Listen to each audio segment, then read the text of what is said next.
इकबाल का नौकर कहने लगा कि मैं सोया हुआ था अपने कमरे में, रात के 2, 3 या 4 बजे का वक्त होगा। अल्लामा इकबाल ने मुझे आके जगाया और मुझे फरमाने लगे कि मेरे एक मुअज़्ज़ज़ मेहमान आए हैं, तो उठो उनके लिए कहीं से ताज़ा लस्सी बनवा के लाओ। कहते मैं उठा, मैं हैरान हुआ कि इस वक्त मेहमान आए हैं और लस्सी पीना चाहते हैं, ये बड़ी अजीब बात है। इस वक्त लस्सी कहाँ से मिलेगी? तो कहते हैं मैं किचन की तरफ गया, मैंने कहा बर्तन लेके तो जाता हूँ, निकलता हूँ, देखते हैं कहाँ से मिलती। तो इकबाल ने कहा बर्तन मैं खुद दूंगा। इकबाल ने बर्तन खुद धोया अपने हाथों से और मुझे कहा कि जाओ कहीं से लस्सी लेके आओ। मैं बर्तन लेके घर से निकला और जब निकला तो मैंने कहा देखो तो सही मेहमान कौन आए। जब कमरे में झांका तो रोशनियों से मिलता जुलता एक इंसान बैठा था, जिसके चेहरे पर नूर की बारिश हो रही थी और जिसके चेहरे की चमक ने कमरे को मुनव्वर कर दिया था। कहते हैं मैं बाहर निकला, आंखें मलता जा रहा था, इस वक्त लस्सी कहां से मिलेगी। तो जब गली के कोने पे पहुंचा ना, मोड़ पे, तो वहां देखकर हैरान हो गया कि एक बाबा जी बैठे हैं खोखा बना के और लस्सी बना रहे हैं। तो मैं हैरान हुआ कि ये रातों रात खोखा का यहां से कैसे बन गया और ये खोखे वाला बाबा कौन है। फिर दिल में खुशी भी हुई कि चलो काम करीब से हो गया, ये सुबह तहकीक करेंगे ये खोखा किसने बनाया और ये बाबा जी कौन है। तो मैंने उन्हें लस्सी के लिए कहा, उन्होंने ताज़ा लस्सी बना दी मुझे। तो मैंने कहा कि पैसे कितने हैं? तो वो हंस के फरमाने लगे ले जाओ, इकबाल से हमारा मामला चलता रहता है।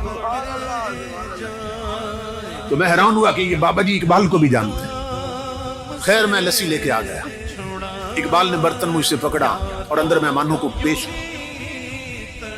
मैं अपने कमरे में बैठा था और सोच रहा था कि अब मेहमान रात रुकते हैं या चले जाएंगे, अभी क्या सूरत हाल बनती। तो मैंने महसूस किया कि मेहमान उठे हैं वापस जाने के लिए। इकबाल के सीने लगे, इकबाल का माथा चूमा उन्होंने और दरवाजे से निकले। मैंने इकबाल को आवाज दी, मैंने कहा अल्लामा साहब मैं दरवाजे कुंडी लगा देता हूँ, आप आराम फरमाएं। कुंडी लगाने की बजाय मैं गली में चला गया। मैंने कहा देखो तो सही मेहमान इस वक्त आए थे कि कौन है, किधर जाते हैं। तो इकबाल का नौकर कहता है मैंने जब देखा तो अल्लाह की इज्जत की कसम उन्होंने एक कदम उठाया इकबाल के दरवाजे से और दूसरा कदम गली के आखिरी कोने में रख दिया और गायब हो गए। मैं पीछे भागा, मैंने कहा ये इतना लंबा कदम जिस्मानी नहीं हो सकता, ये कोई रूहानी कदम उठा। पीछे भागा, जब गली के मोड़ पे गया तो हैरान हो गया, न बाबा न खोखा न खोखे वाला, मेहमान भी गायब, खोखा भी गायब, बाबा भी गायब। मैं पलट के आया, मैं इकबाल के कदमों पे गिरा। मैंने कहा कलंदर लाहौरी खुदा के लिए मुझे बता ये आने वाले बुजुर्ग कौन थे और वो खोखे वाले बाबा जी कौन थे। इकबाल ने कहा ना छेड़ मलंगाना, जब अपना काम करो। मैंने कहा मेरी जिंदगी गुजरी है खिदमत में, खुदा के लिए मुझे बताएं कौन थे। इकबाल ने कहा मेरे साथ एक वादा करो तो बता देता हूं, मेरी जिंदगी में ये राज फाश नहीं करोगे। मैंने कहा अल्लामा साहब मैं वादा करता हूं। इकबाल ने कहा सुन अल्लाह की इज्जत की कसम, आने वाले गरीब नवाज थे, खोखे वाले दाता अली हजवेरी थी।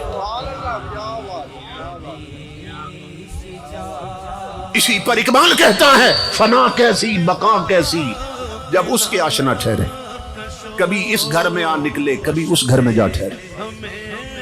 जो अल्लाह वाले बन जाएं, अल्लाह से लो लगा ले, हुजूर के गुलाम बन जाएं, मौत भी उन्हें मार नहीं सकती, उनकी कब्रें भी जिंदा रहती हैं।